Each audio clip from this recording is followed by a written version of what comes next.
Welcome! In this video, I'll show how you can record audio on Android.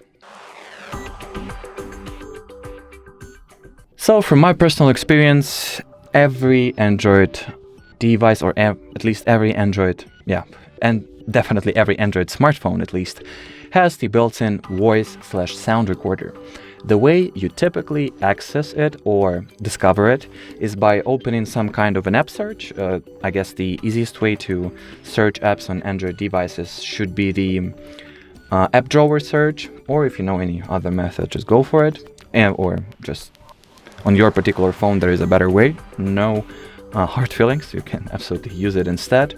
Here, I recommend that you begin by inputting the recorder, and among the search results that you should get, you will see something along the lines of recorder, voice recorder, sound recorder, voice memos, or something like that. Usually that's how those built-in audio recording tools are named. Now simply open the app, set it up if necessary, grant it with all essential permissions.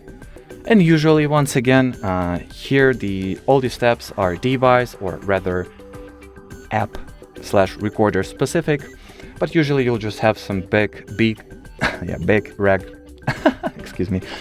red button which you'll need to press in order to initialize the sound recording, and then you can from here pause it, if necessary resume it, or stop it by simply pressing the stop button, the same icon or save button as it was in my case. And here is my audio recording. And then you can resume it or stop it. And well, as far as this video goes, that'll be it. So should you have any further questions, leave them in the comment section below. But as for now, thanks for watching and bye-bye.